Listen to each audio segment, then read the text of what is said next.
Praise the Lord. கடற்கரை மணல்ல எல்லாரும் ஒரு தடவையாவது நடந்து பார்த்துருப்பீங்க.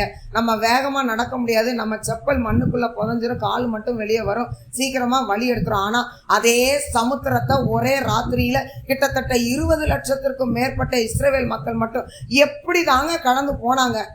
430 வருஷம் அடிமையா இருந்து விடுதலைக்காக காத்து கடந்து ஆண்டவர் விடுதலை கொடுத்த உடனே ஆட்டம் பாட்டம் கொண்டாட்டத்தோட எவ்வளவு சந்தோஷமா கிளம்பி போயிருப்பாங்க. 4 நாள் நடந்ததுக்கு அப்புறம் எதிரில் பார்த்தா ஒரு பெரிய சமுத்திரம்.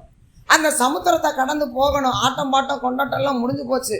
மோசேக்கு விரோதமா முறுமுறுக்க ஆரம்பிச்சாச்சு. இருதயத்துல ஒரு பெரிய கலக்கம் உண்டாகுது. பின்னாடி திரும்பி பார்த்தா பார்வோனுடைய சேனை ரொம்ப பக்கத்துல வந்துருச்சு. என்ன செய்யன்னு தகச்சுக்கிட்டு இருக்கும்போது ஆண்டவர் மோசையை பார்த்து சொல்றாரு, உன் கையில இருக்கிற கோலை சமுத்திரத்துக்கு நேரம் நீட்டு. யாத்ராகமம் 14:21 ஆண்டவர் அங்கே ராத்திரி முழுசா ஒரு கீழ் காற்றை உண்டு பண்ணுகிறார். சமுத்திரம் என்பது கடலை விட பல 1000 மடங்கு பெருசு. கடலுடைய ஆழம் 15,000 அடி முதல் 20,000 அடி வரைக்கும் ஆழம் உள்ளது. அப்ப சமுத்திரம்னா இதை காட்டிலும் பல பல பல 1000 மடங்கு ஆழம் உள்ளது.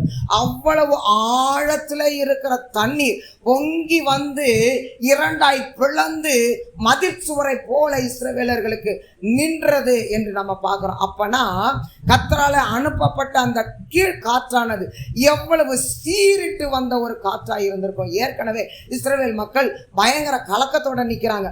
அந்த நேரத்துல இப்படிப்பட்ட பயங்கரமான ஒரு சத்தத்தோடு ஒரு காற்று புறப்பட்டு வருதுன்னா எவ்வளவு திணறி இருப்பாங்க, கதறி இருப்பாங்க. அந்த கதறலின் நடுவில ஒரு வழி உண்டாகிறத ஜனங்க பாக்குறாங்க. சத்தம் எப்படி இருந்தாலும் பரவாயில்ல, ஆண்டவர் வழியை ஏற்படுத்துறாருன்னு சொல்லி விசுவாசத்துல சமுத்திரத்துக்குள்ள இறங்குனாங்க.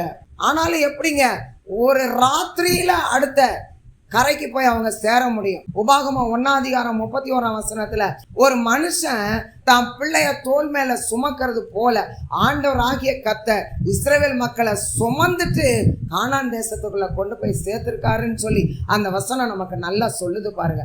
உங்களை சுத்தி 1000 பிரச்சனை இருக்குதா? எந்த பக்கமும் தப்பிக்க முடியாம நடுவுல சிக்கிக்கிட்டு இருக்கிறீங்களா? ஜெபிக்க ஜெபிக்க பிரச்சனை அதிகமாகிறத போல ஏதோ ஒரு காற்று, ஏதோ ஒரு பயங்கர போராட்டத்தை போல உணர்றீங்களா? அது போராட்டம் அதிகமாகல, உங்களுக்கு வழியை உண்டு பண்ணும்படியாக கர்த்தரால் அனுப்பப்படுகிற சீறி எழும்புகிற காற்று. பிரியமானவர்களே, பயப்படாதீங்க. இஸ்ரவேலர்களுக்கும் எகிப்தியர்களுக்கும் அந்த ஒரு சமுத்திரம் தான் பிரச்சனை. ஆனா அதே சமுத்திரம் இஸ்ரவேலர்களுக்கு வழியை ஏற்படுத்தினது, எகிப்தியர்களையோ முற்றிலும் மூழ்கடித்தது. பிரியமானவர்களே, நம்மோடு இருக்கிற கர்த்தர் பெரியவர். தொடர்ந்து விசுவாசத்துல கடந்து போங்க, கர்த்தர் ஜெயத்தை கொடுப்பார்.